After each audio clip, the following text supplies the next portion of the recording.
Welcome to Energize and Revitalize with Dr. Amy. I'm Dr. Amy Cooper Smith, a doctorate prepared nurse practitioner, and this show is about empowering you to live a radiant, healthy, and balanced life. I'm very excited to introduce today's guest, Lisa Skinner, a behavioral specialist with over 30 years of experience in Alzheimer's disease and related dementia. She is a best-selling author and the podcast host of Truth, Lies, and Alzheimer's Show.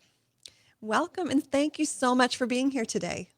Thanks so much. Thanks for having me. I appreciate it. Yeah, this is a very important topic because it's really unusual to run into somebody who hasn't, one way or another, been affected by dementia. So true these days. Yes, Yes. Yeah. So you've been doing this a long time. I So, have. yeah, what inspired you to get started in this line of work? It actually dates back 50 years when I Wow. was a teenager. And I had just gotten my driver's license. I wanted to show it off to my grandmother. She just lived a couple miles from my family home. So I told my mom I was going to drive over to her house and pay her a visit. She said, okay, so have a nice time. So I go over to my grandma's house. She comes to the door. She invites me in. We go into her living room and sit down as usual. And I don't think we had been seated for more than a minute. And she started frantically telling me about these birds that were living in her mattress and that they would come out at night and peck at her face.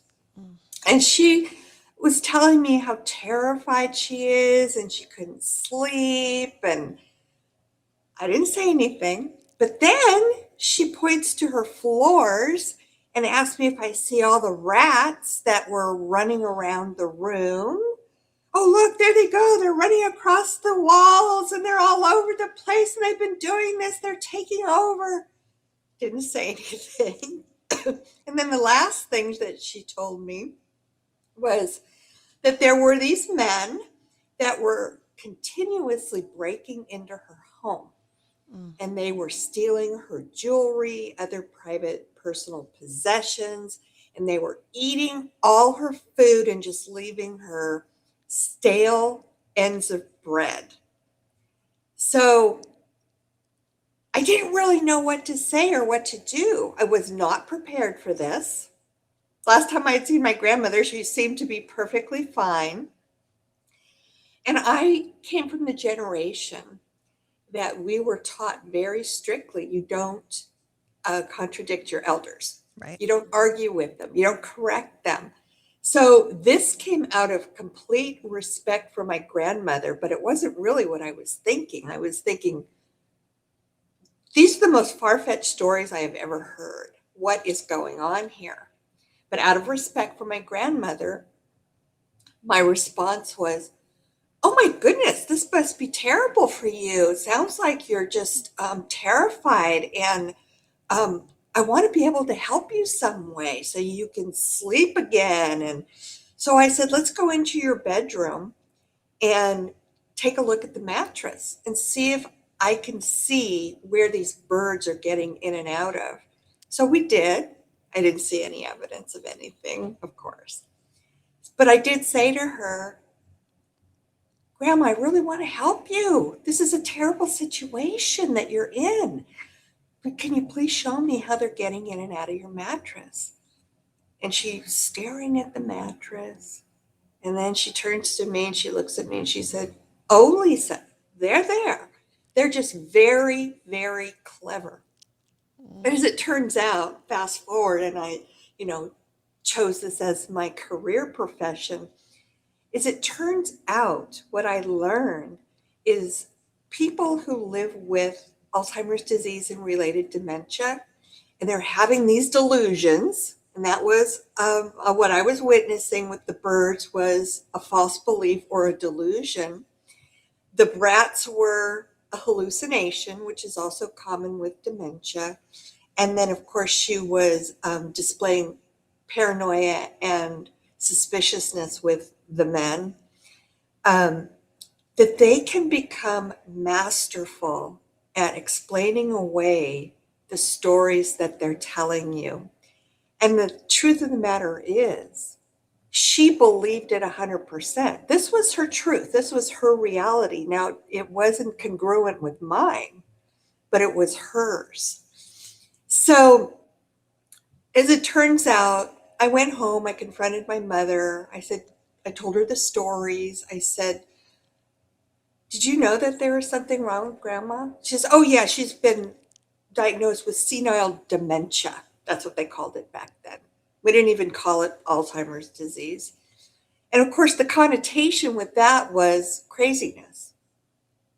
And as it turns out, my grandmother had been calling the police 3, 4, 5 times a day to report all these stories. And they did go out once to check things out. And of course, they didn't find anything. But she continued to call out of terror. It sounds absolutely terrifying in her Yeah, mind because, as you said, that was her reality. it was And her reality. And so the chief of police ended up on our doorstep confronting my mother and saying, look, she calls us every day, sometimes 3, 4 times a day. We don't have the resources to field these calls, the staff, the time. And he says to her, you need to do something with her. She is a nutcase. And I was standing right there. And this ultimately is what led me to choose this career path. But that was my first experience. I have had 7 more family members follow in her footsteps with one of the over 100 diseases that causes similar symptoms, dementia, we call it. And it has stuck with me all this time. I was really incensed that this police officer that my grandmother believed was there to protect her and help her, and he just rushed to this judgment that, oh my God, this lady must be a nut because of what she's doing, calling and these far-fetched stories. And then I ended up getting my degree in college in human behavior. I'd always been fascinated by it. So when I was trying to figure out what I wanted to do as a career path, I ended up as a counselor at a senior living organization, and really helping families with everything that goes along with this new world that everybody finds themselves in. So that's kind of the backstory to what led me to do this. And now I've been doing this professionally for 30 years. and I have a lot of clients that have been taking care of family members or have some way been touched by dementia, and it's such a huge stress on the family member, on the caregiver. And I'm so thankful that there are people like you because it takes that understanding. It's not a nutcase, but there is some pathology going on that's causing this behavior. Well, and you're absolutely right. But the stigma that was attached to my grandmother 50 years ago remains today. And it's really kind of a sad state of affairs because it's harmful to everybody involved. And the other myths that continue to circulate around these diseases just make it that much more challenging because people don't know what to believe. They don't know who to trust. And this was really the kind of the onus behind me writing the books and hosting the podcast, is because I wanted to become a reliable resource for people. Like you say, everybody seems to have an Alzheimer's story these days, but a lot of people, they get that diagnosis and they go into panic mode and reaction mode, and because they don't know who to turn to or what resources are available. And I hear over and over and over again that the attending physician who's given them the diagnosis they're not that helpful. And so people just are at their wits' end of what to do next. And so I just decided that since I've been through this so many times, both personally and professionally, that if I can help people out there just have less stress because I can help them be more prepared, then it's worth every second I devote to doing that. So, what other myths do you find around this disease that you were hoping to dispel? I would say probably besides the nut one, Mhm. that people really associate this disease with craziness, and this is not mental illness, as you know. This is brain disease. Mm. And we know that there are over 100 different brain diseases that exist today that cause similar symptoms. And those symptoms we refer to as dementia. Dementia is not a separate illness. It's really an umbrella term that's used to refer to the signs, symptoms, and behaviors that result from the damage being done by the brain disease. Alzheimer's happens to be the most common one, but some of the other ones that we've been hearing over the last couple of years is Lewy body dementia and frontotemporal dementia. There's vascular dementia that's caused by strokes and Mhm. mini strokes, but all of the symptoms do intermingle with one another. Um, they differ a little bit depending on which disease is causing the damage, but there are so many similarities that we just refer to them as dementia. So the one that probably bothers me the most is people's first reaction to getting a dementia diagnosis or hearing that somebody they know or a loved one has a dementia diagnosis is that their life now is over. Mm. So a lot of doctors are saying, get your loved one's affairs in order. This is progressive. It's irreversible. We have no cure. We really have no treatment. And so that is the first reaction. Yeah. And what I've witnessed in all the years that I've been doing this professionally, as well as my own family members living with one of these brain diseases, is that is far from the truth. People can live meaningful, purposeful, joyous lives as they are progressing with a brain disease for a long time. And it's a very long, drawn out course for these diseases, from usually the onset of the symptomology to the end of life. Um, my grandmother lived another 20 years with hers.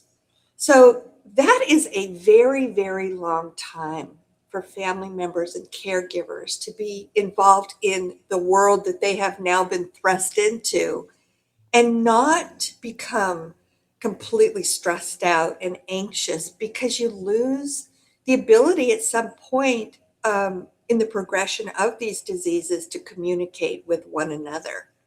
So we now have the tools and the strategies and the skills to know how to effectively manage these um, symptoms and behaviors that we see, like the ones Can you share more of the symptoms? You mentioned the oh, confusion and yeah, paranoia, but what other symptoms might people see?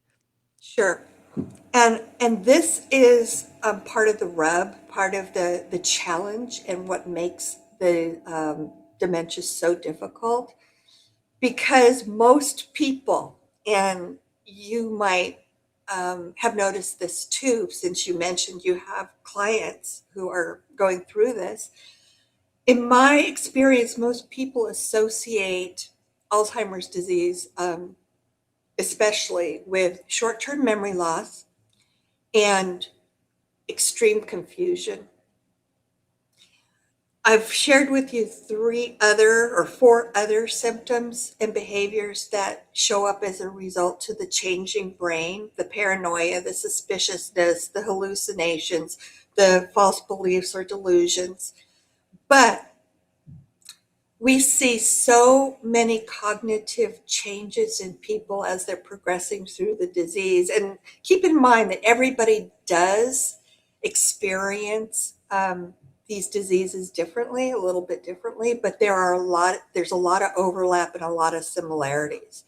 So what I mean by that is not everybody who has Alzheimer's, let's say, experiences the hallucinations, but it's actually very, very common. The other things that happen is as they progress into the more extreme stages of the disease, people lose so many of their cognitive functions, and a lot of us don't even relate that to being part of the disease. So they lose their ability, a lot of people lose their ability to communicate. They can develop what's called aphasia and not be able to speak or have a really difficult time finding the right words to say in a sentence. And then conversely, they have a very difficult time processing the words that we're speaking to them. So there's, a lot of skills involved in the most effective way to speak to somebody living with dementia. And then if they can no longer articulate to us because they've lost their ability basically to communicate, then the caregivers and the family members are left having to figure out what they're trying to tell us. And most often, these peculiar and unusual behaviors that we now see being displayed by people, they're acting out, really is because they are trying to tell us something. They're trying to tell us that there's something wrong. Maybe they don't feel well. Maybe they need to go to the bathroom. Maybe they're hungry. Maybe they're thirsty.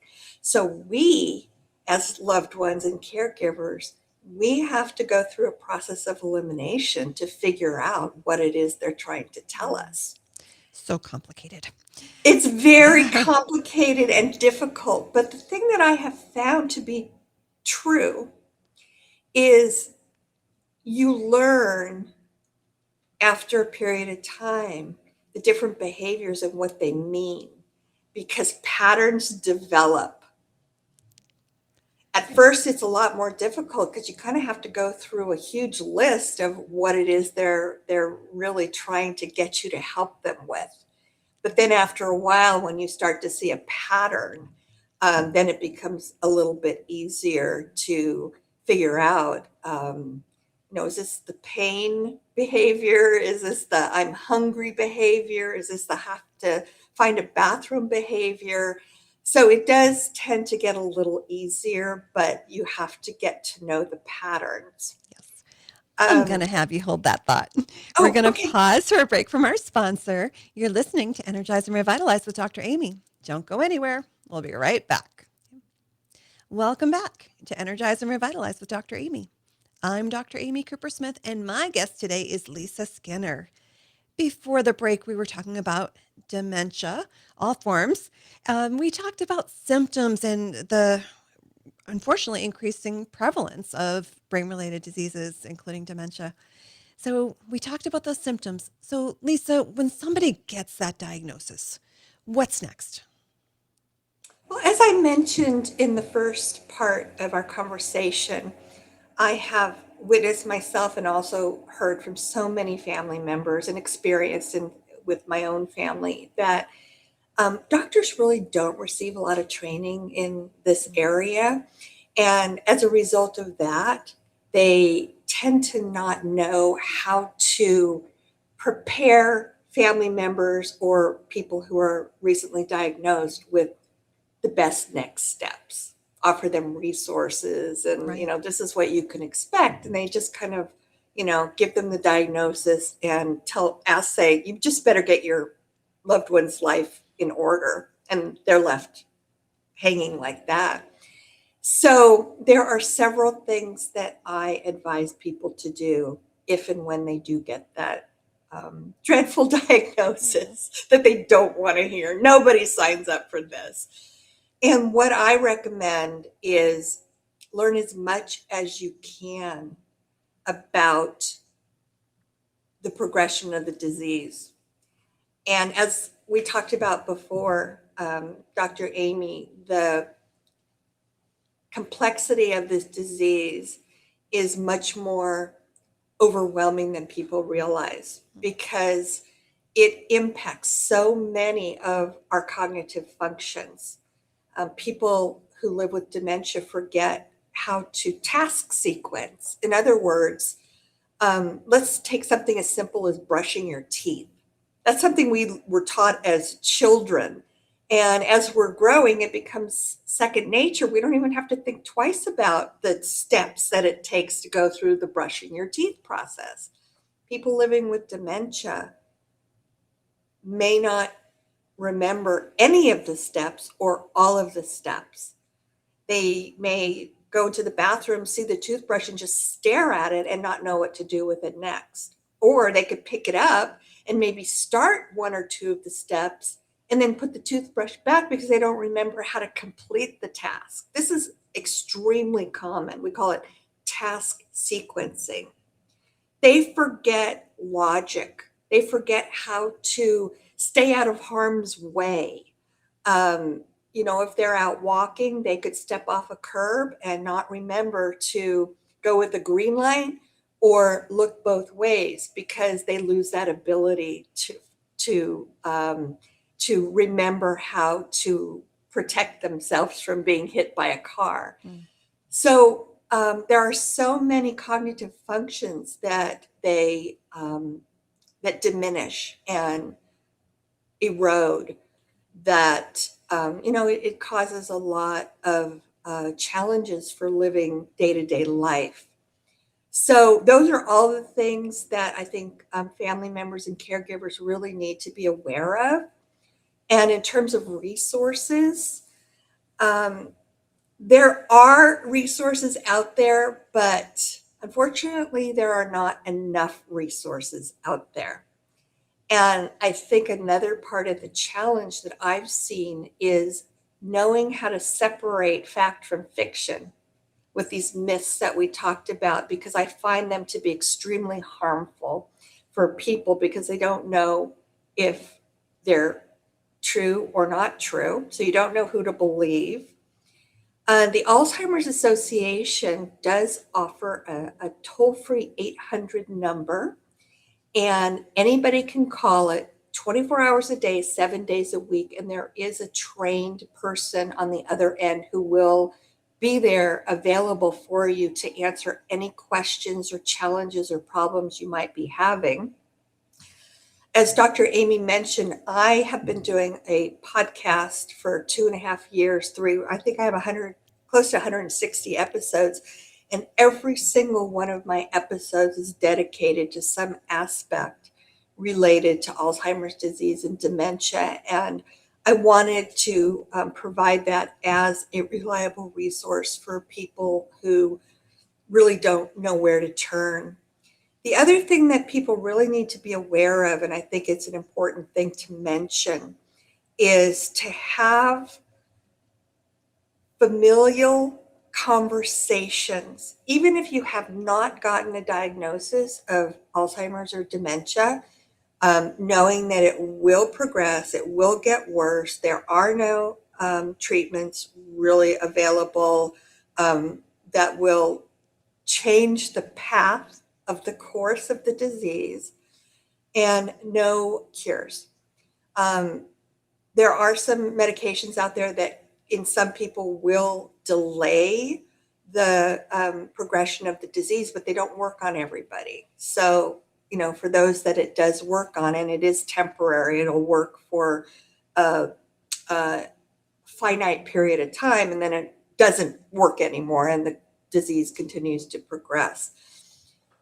One of the things that, as it turns out, people don't think of that I think is really, really important for them to do is to have those conversations early when their loved ones, their parent, their mom, their dad, their grandma, their grandpa, are still of sound enough mind that they can participate in those conversations with, do you want to do not resuscitate? Do you want to sign have a do not resuscitate form on file in case you go into cardiac arrest or something like that?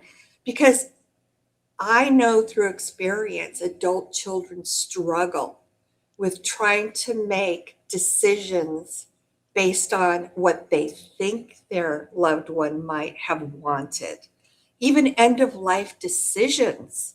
Where do you want to be? Do you want to be in a hospital? Do you want palliative care? Do you want to be, have more intense care administered to you? And these are all things that really should be decided as families Yeah, earlier than later. I saw that a lot earlier in my career as an ICU nurse. And so people would Ah, come in critically ill. And at that time, the family had to make those tough decisions. And I would say and I was young, of course, my grandparents were still alive. And I'd say, well, what does Grampy want if that happens to him? If he has a heart attack oh no, we can't talk about that. Oh, I think you should. And yes. because it is so much worse in that moment to have to figure it out. Well, and did you notice the guilt Yeah. that comes over them because they're not sure if they're making the Right. decision that their parent or grandparent would have wanted? I see that every single day. There's a simple solution to that. Have those conversations. Just They're not ask. easy conversations, but they're necessary conversations. So you'll know what to do if and when that situation shows up. And you'll feel Absolutely. so much better about it knowing that you are doing what they requested and what they wished for. Yes. Well, we are almost out of time, but how can our listeners learn more about you, find your podcast, and learn more about this important topic? My website gives a lot of information. I do send out a complimentary weekly newsletter that's filled with tips and things like that. Mindingdementia.com. If you'd like to receive the newsletter, all you have to do is sign up for it and you'll get on our email list and we'll start sending it to you immediately. It goes out every Monday. And then my podcast is on all 40 of the podcast platforms, Apple and all of them. And it's called The Truth, Lies, and Alzheimer's Show. And like I said, I've got 150 something episodes, and every one of them deals with a different aspect related to Alzheimer's disease. So there's some really good information that's accessible to you.